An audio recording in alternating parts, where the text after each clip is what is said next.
We have with us today also the Foreign Minister of the Republic of Armenia, Ararat Mirzoyan. Welcome to the stage.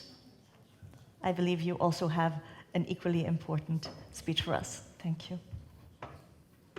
Good morning, dear colleagues, dear friends. This is a real honor for me to address the participants of the Eastern Partnership Civil Society Forum Annual Assembly. I do believe that today, among like-minded partners, we can openly discuss and critically assess the developments both in each Eastern partner state and on regional and European levels. So for triggering further discussion, let me put forward two questions, reflection on which might be helpful today. So, question number one, what was and what is the Eastern Partnership about? And question number two, what is the role of civil societies in changing the world and the Eastern Partnership in particular? Back in 2009, when Eastern Partnership was being launched, it was aimed to strengthen the ties of the partners with the European Union and EU member states based on common values, deepen economic and political cooperation, and support reform agenda. If we try to summarize it in one sentence, Eastern Partnership was launched being about democracy, and today it remains about democracy. I can proudly state that my country remains committed to democracy and democratic values. During the recent years, despite all the challenges that we have been facing, the COVID-19 pandemic, war of 2020, military attacks and aggressions against the sovereign territory of Armenia, influx of more than 100,000 refugees from Nagorno-Karabakh as a result of ethnic cleansing, the democratization process and implementation of ambitious reform agenda didn't stop in Armenia for a single moment. The government of Armenia continues to remain committed to the endeavors of the 2018 democratic, non-violent, velvet revolution. And it is really difficult. It is difficult to sustain democracy if there is no conducive environment around.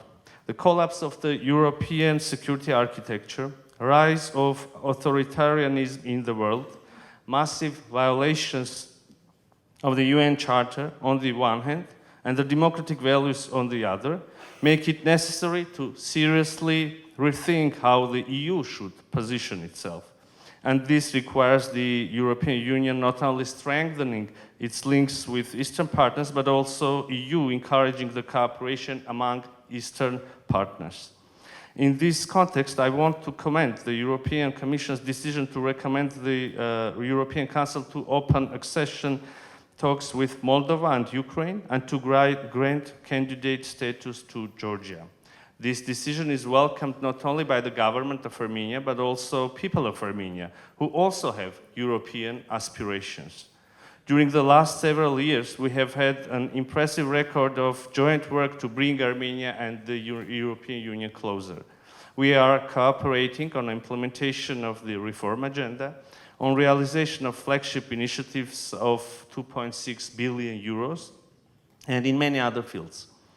Recently, we launched the high-level EU-Armenia political and security dialogue, the second round of which is taking place today in Brussels. I should also commend the decision of the European Union to deploy a monitoring mission along the state border between Armenia and Azerbaijan. Moreover, the European Union is an important partner of Armenia's peace agenda in assisting our efforts in bringing peace and stability in the South Caucasus. The government of Armenia has political will to normalize relations with another Eastern partner, Azerbaijan, and we are ready to move forward to that end on the basis of the principles adopted in Granada by Prime Minister Nikol Pashinyan of Armenia, President Michel of the European Council, President Macron of France, and Chancellor Scholz of Germany.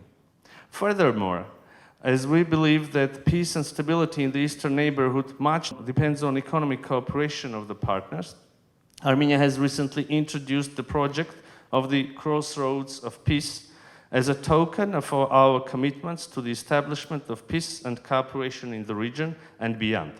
Armenia is also interested in joining the Black Sea electricity cable project, and we hope that the European Union will support its aspiration using its toolbox.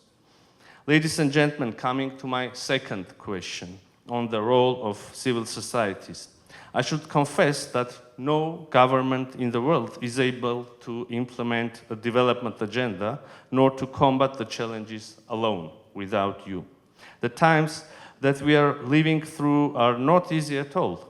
And I definitely know that the issues which I was talking about will not be addressed without your participation, your criticism, but also your support.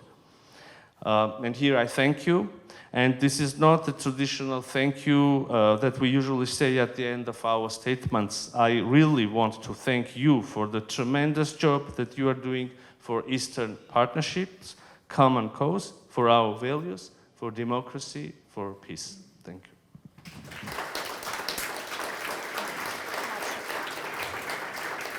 Thank you so much, Honorable Minister. I believe you are in a big rush, so thank you so much for coming.